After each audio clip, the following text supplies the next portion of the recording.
Okay. Hey guys, welcome back to Homebrew Wednesday. I hope I'm on camera here.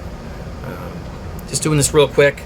Got a huge project going on here on my computer. I have to have it finished by tonight, so I'm doing this real quick Homebrew Wednesday video here. Here you can see sort of what the screen looks like. So it's a big one. I'll talk about that in a few minutes though. In the meantime, let's get to what hope you guys can't see the mess over there. It is messy over there. Let's just admit the fact that it's messy over there, and then I have to clean that up. So, I am double-fisted, by the way, tonight. Thank you very much. Got a Cooper's English Bitter here. Really enjoying this one.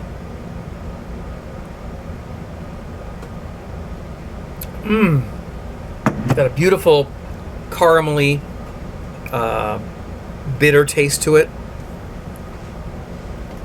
And I'm trying to sit back in my chair so I'm not cut off here. And one of my favorite Cooper's kits is Cooper's English Bitter. So there you go. I'm not brewing anything right now other than kits. I have not got time.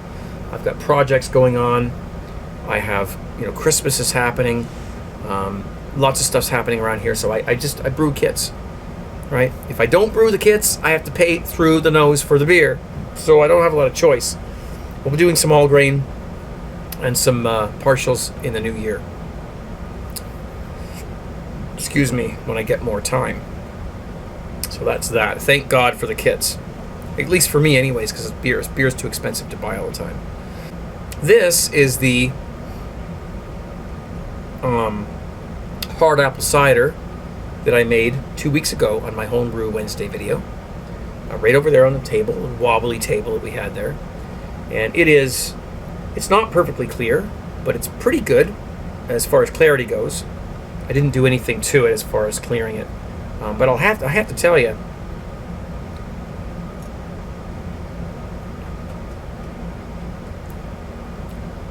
I'm very impressed with the taste.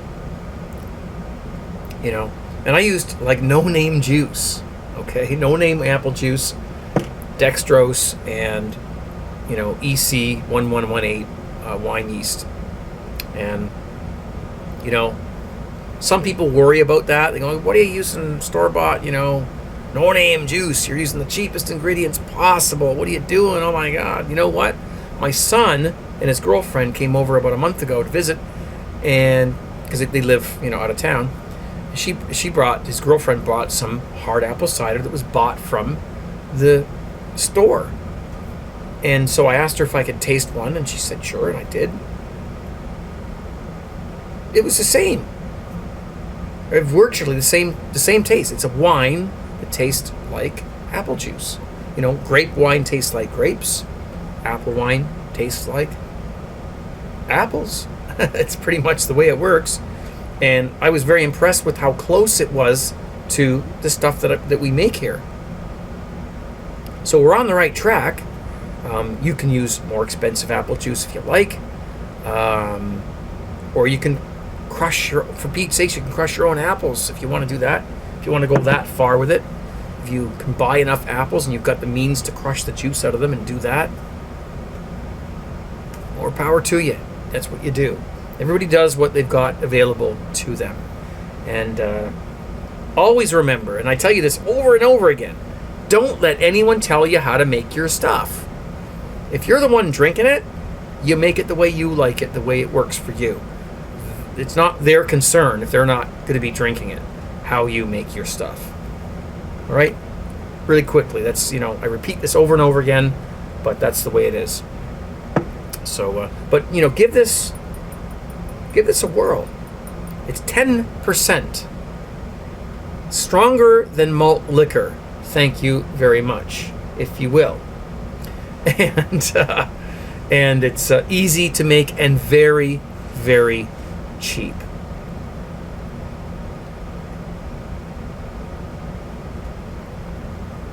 And good. Better than malt liquor. Much better. I'm just saying. I'm not trying to start anything. I'm just, I've seen what the conversation have gone on there, and whatever. We'll leave it at that. So, what else? I'm brewing right now a Cooper's European Lager and a Cooper's IPA. So that's what's going on back there. And a batch of red wine, which I cannot wait to drink. This stuff looks so good. It tastes so good right now. It's real wine, though. It's from real Concord, or whatever, the name of the grapes are, the California grapes. They squeeze the juice out, they give you the juice, and you make the wine. And you can make excellent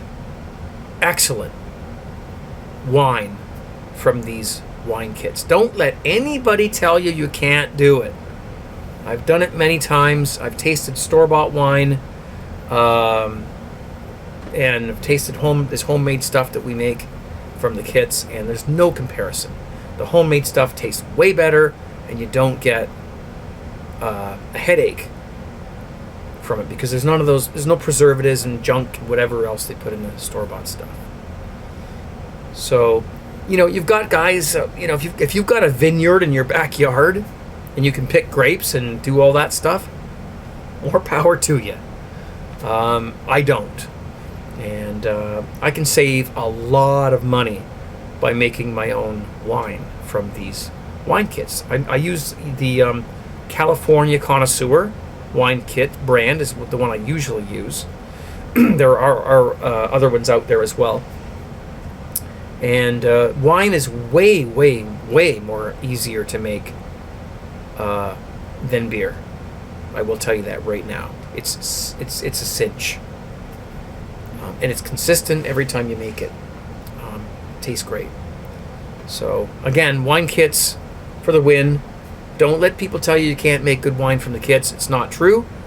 And if they disagree, you tell them to come talk to me about it, because I'm telling you right now, you can make great wine from those wine kits. Better than half the stuff, or most of the stuff you buy from the damn $10 bottles of wine from the store. You can make the same bottle of wine for $2, and it's better than the stuff you buy. Now, that's not to say that these, there's some wineries out there that are, really,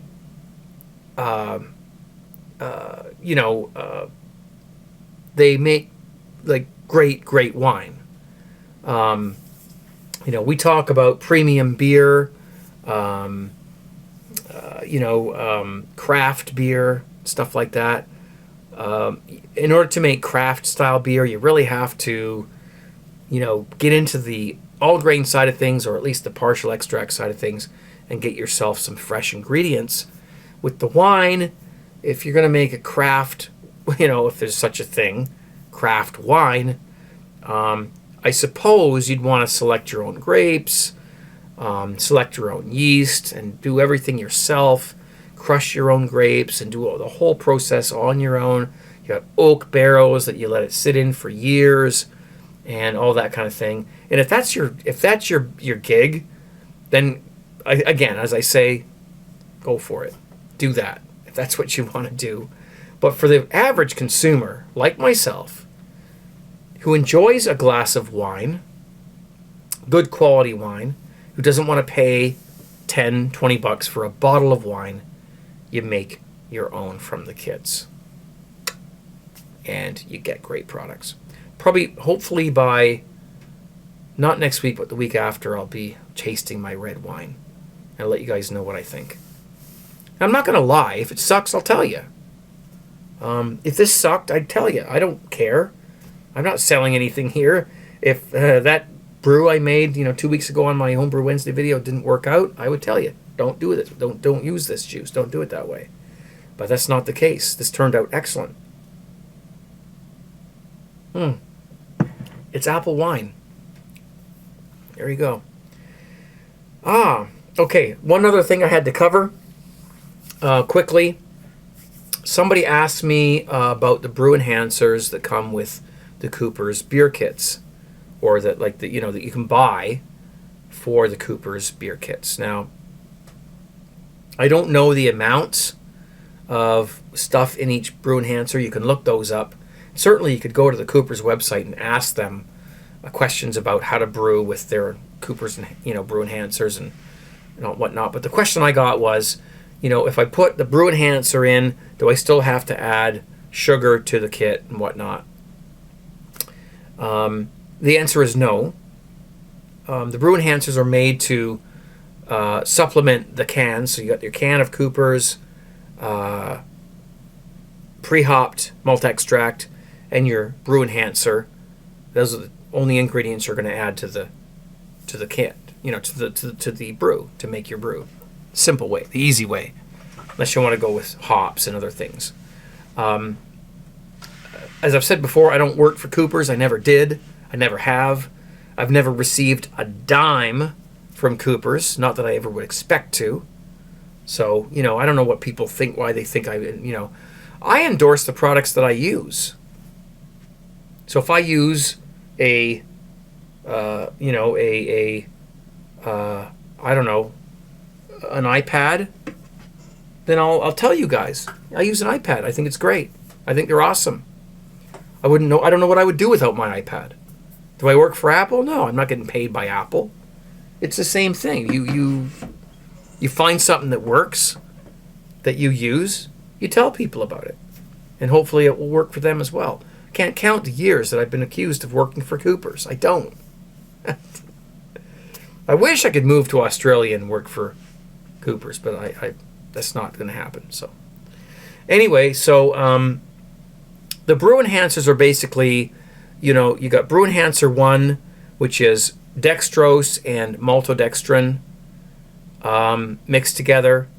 Gives you a nice, mouthfeel, head retention, and then, of course, the dextrose gives you your extra alcohol content. Brew Enhancer 2 has dextrose, maltodextrin, and dry malt extract. Even better.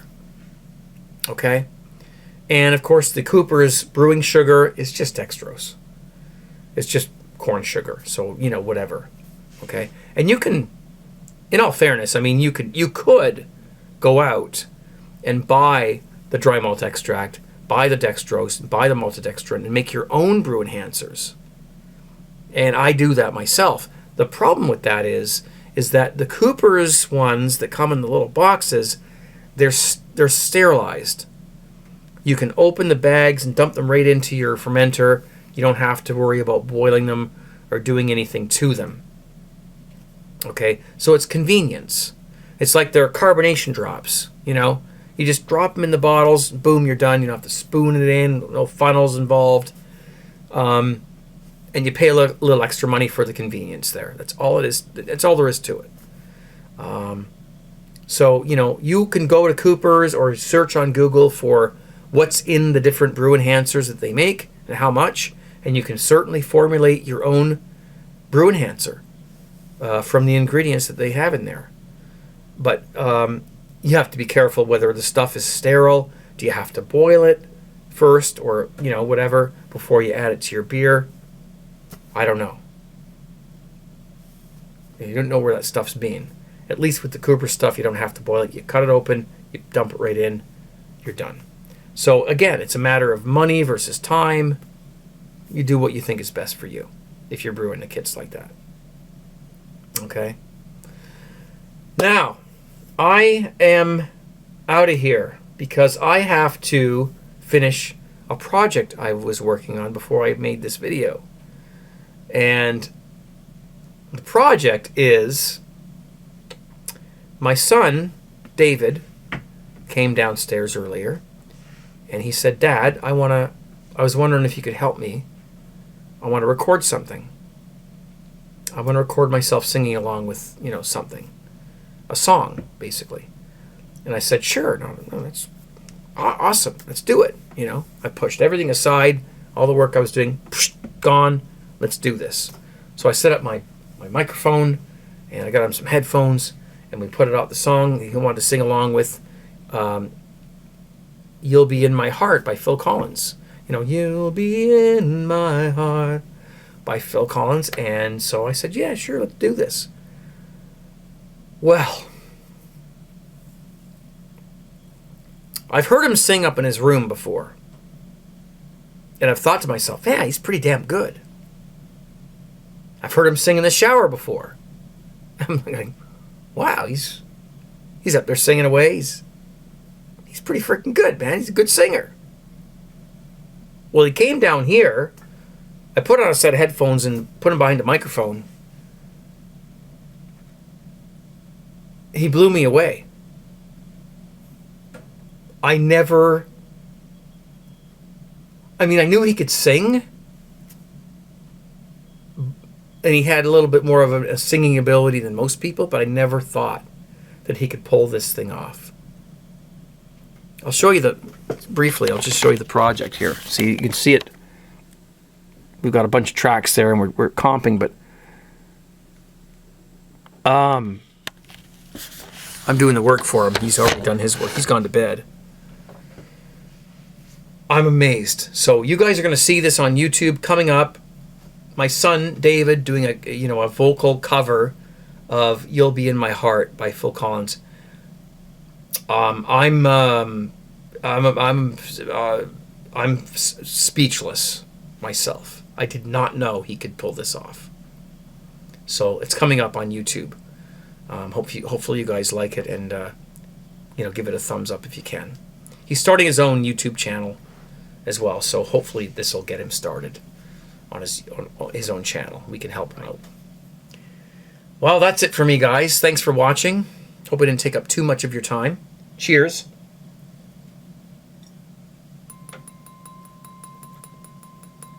Okay, give it a whirl. I have a video on YouTube about making hard apple cider with the explanations on there as well. And if you want me to do another one, I'll do another one with the explanations. This stuff, you know what? It gets I'm getting quite buzzed actually off this. So, it's very inexpensive, and you get buzzed. I have to be careful. I got several hours of work yet to do, so I better slow down. All right, keep your mugs full. Drink good beers. Enjoy the fruits of your labor. Brew beer. There, I just stole a whole bunch of sayings from different people. So, anyways, guys, thanks for watching. Thanks for being here. Be safe. Have the good rest of your week. And I'll be seeing you very soon on YouTube and on JTV. Cheers. Take care.